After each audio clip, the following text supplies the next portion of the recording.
नमस्कार। आज का हमारा जो मुख्य विशेष कार्यक्रम है वो गुरु पे है, गुरु पूर्णिमा पे है।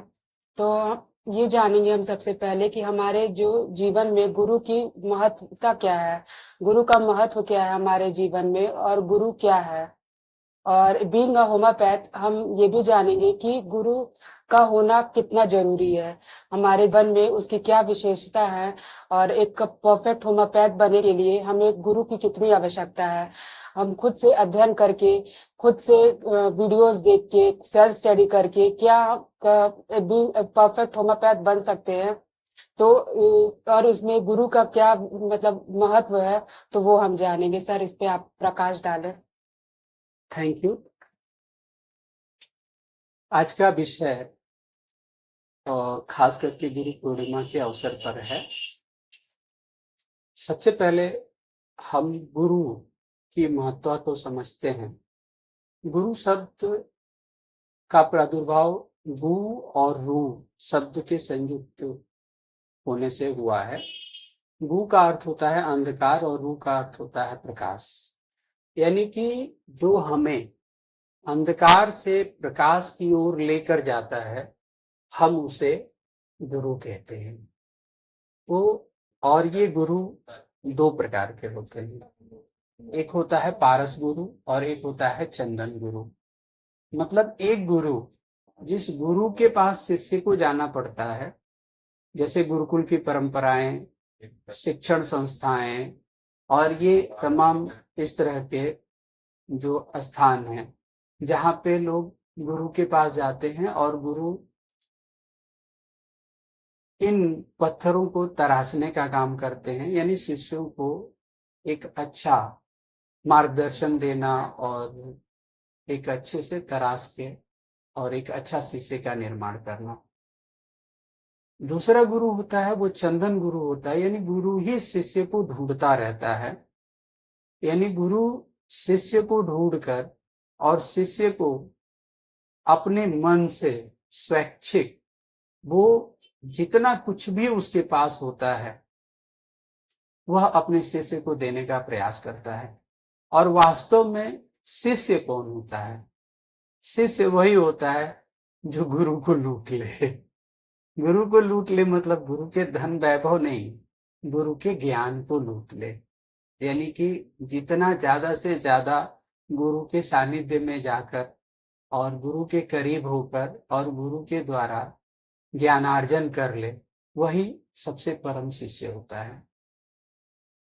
अब हम चंदन गुरु की बात करते हैं। चंदन गुरु के रूप में अगर हम उदाहरण देखें तो वर्तमान में अगर आप देखेंगे चाणक्य को, तो चाणक्य ने ही खोजा था चंद्रगुप्त मौर्य को, जो विश्व विजयी बना और बड़े भारत साम्राज्य का वो किसी परिचय का मोहताज नहीं है, वो चाणक्य का शिष्य था।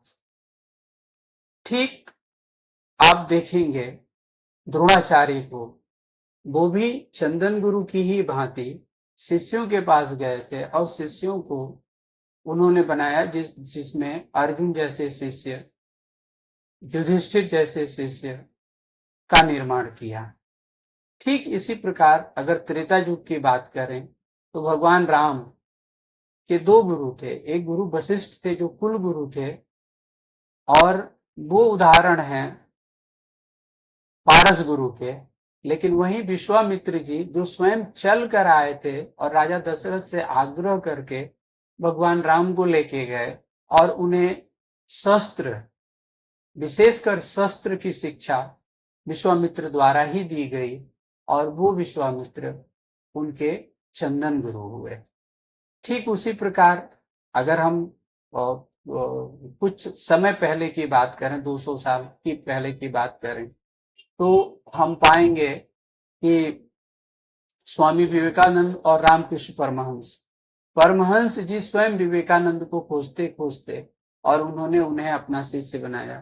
तो यह कुछ एक उदाहरण है। महाअवतार बाबा जी ने जैसे श्यामाचरण लाहिड़ी जी महाशय को ढूंढा था और लाहिड़ी जी महाशय को रानीखेत में दीक्षा दी थी और उन्हें अपना सारा ज्ञान और सब कुछ सिद्धियों को और श्यामाचरण लाहिरी जी महाशय को दिया था। तो इस प्रकार गुरु जो है, कहते हैं कि गुरु का महत्व कितना है कि गुरु गोविंदो खड़े काके लागू पाए, बलिहारी गुरु आपने गोविंदियो बताए। दूसरा है कि कबीरदास जी कहते हैं कि गुरु बिन ज्ञान न उपजय, गुरु बिन मिले न मोस, गुरु बिन लखे न सत्य को, गुरु बिन मिटे न दोष। यानी कि गुरु जिसका अर्थ ही है अंधकार से प्रकाश की ओर लेके जाना, यानी शिष्य के अंदर जो भी अंधकार है, दोष है, जो भी उसके अंदर विकार हैं, चाहे वो विकार मन के हों या तन के हों या आत्मा के हों, इन सब का शुद्धिकरण करते हुए और गुरु एक मार्गदर्शन देता है।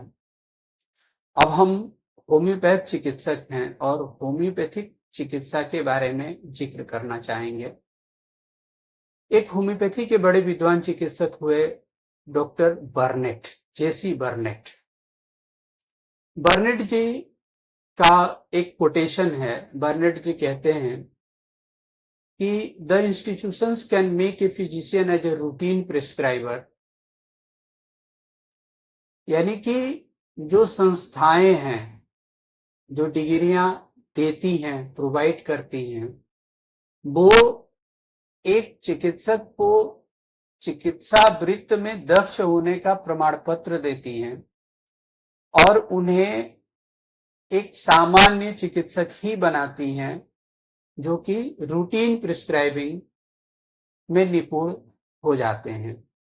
वास्तव में एक परफेक्ट होम्योपैथ चिकित्सक बनने के लिए आपको आपकी पढ़ाई पूरी करने के बाद एक योग्य गुरु की जरूरत होती है, जिस गुरु के माध्यम से वो अपने गुरुओं से अर्जित किया हुआ ज्ञान,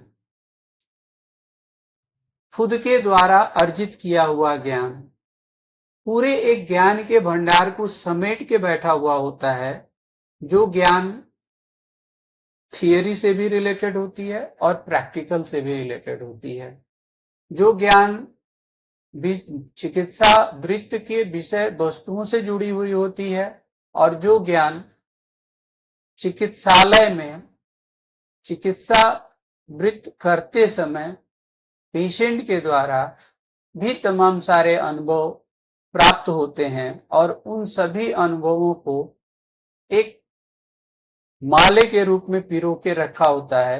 और जब उस गुरु के सानिध्य में पात्र शिष्य, चूंकि शिष्य के लिए भी पात्रता होनी जरूरी है, कोई भी पात्र होने के लिए बिना पात्रता के कोई पात्र हो ही नहीं सकता, तो पात्रता भी होनी चाहिए। और जब एक योग्य गुरु के सानिध्य में वही पात्र शिष्य जब जाता है तो वो गुरु उसको अपने अनुरूप तराशता है, ज्ञान की बारीकियों को देता है, होम्योपैथी की बारीकियों को देता है। क्योंकि होम्योपैथिक चिकित्सा विज्ञान के साथ कला भी है, यानी homeopathy is a science and an art. तो कला गुरु के माध्यम से ही आपको प्राप्त होगी और कला अभ्यास से मिलती है और अभ्यास हमेशा गुरु के सानिध्य में किया जाता है। तब तो कहा गया है कि बिनु गुरु होई न ज्ञाना, यानी बिना गुरु के ज्ञान नहीं मिलता है। क्योंकि कम समय में, अल्प समय में गुरु किसी भी पत्थर को तराश करके एक मूर्ति का रूप देता है जो सर्व समाज द्वारा पूजनीय हो जाती है। तो आज के इस गुरु महापर्व विशेषांक में हमने अपने शब्दों में एक सामान्य व्याख्या देने का प्रयास किया है और मुझे लगता है कि मेरी बातें, मेरी यह व्याख्या आपको जरूर पसंद आएंगी।